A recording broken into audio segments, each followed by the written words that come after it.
ಎಲ್ಲರಿಗೂ ನಮಸ್ಕಾರ. Sunita ANS YouTube ಚಾನಲ್ಗೆ ಎಲ್ಲರಿಗೂ ಸ್ವಾಗತ. ನಾನಿವತ್ತು ಮಲೆನಾಡಿನಲ್ಲಿ ಸಿಗುವಂಥ ನ್ಯಾಚುರಲ್ ಆಗಿ ಸಿಗುವಂತಹ ಅಣಬೆ ಮಸಾಲೆ ಅಥವಾ ಗೊಜ್ಜು ಮಾಡೋದು ಹೇಗೆ ಅಂತ ತೋರಿಸ್ತಾ ಇದ್ದೀನಿ. ನಾನಿಲ್ಲಿ ನನಗೆ ಸ್ವಲ್ಪ ಅಣಬೆಗಳು ಸಿಕ್ಕಿದೆ. ಇದನ್ನು ಮೊದಲಿಗೆ ಕ್ಲೀನ್ ಮಾಡ್ಕೋಬೇಕು.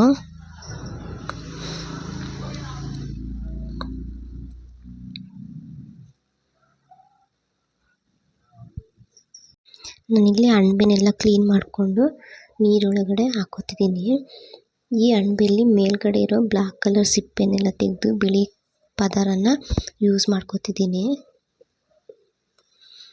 ಎಲ್ಲನೂ ನೀರೊಳಗಡೆ ಹಾಕ್ಕೊಂಡು ಒಂದು 5ರಿಂದ 6 ಸರಿ ಚೆನ್ನಾಗಿ ವಾಶ್ ಮಾಡಿಕೊಂಡು ಒಂದು ತಟ್ಟೆಗೆ ನೀರನ್ನ ಹಿಂಡಿಬಿಟ್ಟು ಹಾಕೋತಿದ್ದೀನಿ. ಇದಕ್ಕೆ 1 ಟೇಬಲ್ ಸ್ಪೂನಷ್ಟು ಅರಿಶಿನ ಪೌಡರ್, 1 ಟೇಬಲ್ ಸ್ಪೂನಷ್ಟು ಧನಿಯಾ ಪೌಡರ್, 1 ಟೇಬಲ್ ಸ್ಪೂನಷ್ಟು ಚಿಲ್ಲಿ ಪೌಡರ್, 1 ಟೇಬಲ್ ಸ್ಪೂನಷ್ಟು ಗರಂ ಮಸಾಲ ಇಷ್ಟನ್ನು ಹಾಕ್ಕೊಂಡು ಒಂದ್ಸರಿ ಚೆನ್ನಾಗಿ ಮಿಕ್ಸ್ ಮಾಡ್ಕೋತೀನಿ. ಇದ್ರ ಜೊತೆ ಸ್ವಲ್ಪ ಉಪ್ಪನ್ನು ಸೇರಿಸ್ಕೊಂಡು ಇನ್ನೊಂದ್ಸರಿ ಚೆನ್ನಾಗಿ ಮಿಕ್ಸ್ ಮಾಡ್ಕೋಬೇಕು. ಪೂರ್ತಿಯಾಗಿ ಮಿಕ್ಸ್ ಆದಮೇಲೆ ನಾನು ಇದನ್ನು ಒಂದು 10 ನಿಮಿಷ ಮುಚ್ಚಳ ಮುಚ್ಚಿ ಸೈಡಿಗೆ ಎತ್ತಿಟ್ಬಿಡ್ತೀನಿ. ಈಗ ಒಂದು ಬಾಣಲೆನ ಬಿಸಿಗಿಟ್ಟು ಸ್ವಲ್ಪ ಎಣ್ಣೆನ ಸೇರಿಸ್ಕೋಬೇಕು. ಎಣ್ಣೆ ಸ್ವಲ್ಪ ಬಿಸಿ ಆದಮೇಲೆ ಸೋಂಪು, ಚಕ್ಕೆ, ಲವಂಗ, ಜೀರಿಗೆ, ಸಾಸಿವೆ ಇಷ್ಟನ್ನು ಹಾಕ್ಕೊಂಡು ಅದು ಚೆನ್ನಾಗಿ ಬಿಸಿ ಆದಮೇಲೆ ಅದಕ್ಕೆ 3ರಿಂದ 4 ಚಿಕ್ಕದಾಗಿ ಕಟ್ ಮಾಡಿಟ್ಟಂಥ ಈರುಳ್ಳಿನ ಸೇರಿಸ್ಕೋತಿದ್ದೀನಿ. ಈರುಳ್ಳಿನ ಚೆನ್ನಾಗಿ ಫ್ರೈ ಮಾಡ್ಕೋಬೇಕು.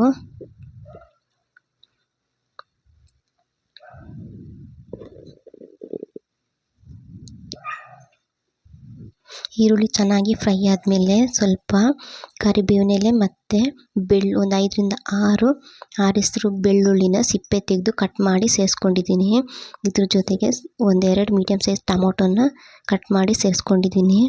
ಈಗ ಟೊಮೊಟೊನು ಚೆನ್ನಾಗಿ ಫ್ರೈ ಮಾಡ್ಕೋಬೇಕು.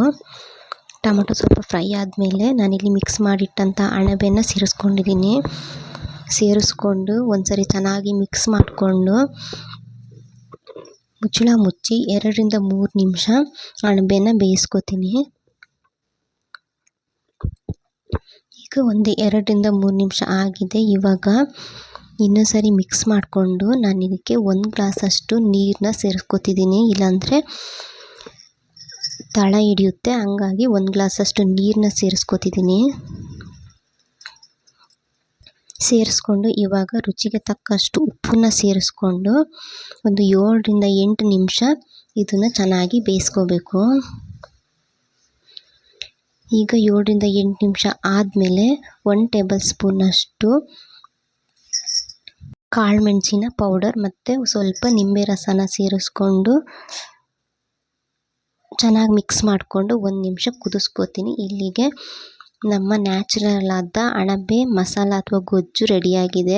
ಇದು ಅನ್ನ, ಚಪಾತಿ, ದೋಸೆ ಎಲ್ಲದಕ್ಕೂ ತುಂಬಾ ಚೆನ್ನಾಗಿರುತ್ತೆ. ಯಾವುದೇ ಅಣಬೆ ಸಿಕ್ಕಿದ್ರೂ ಈ ಥರ ಒಂದ್ಸರಿ ಟ್ರೈ ಮಾಡಿ ನೋಡಿ ಹೇಗಿದೆ ಅಂತ ಕಮೆಂಟ್ ಮೂಲಕ ತಿಳಿಸಿ.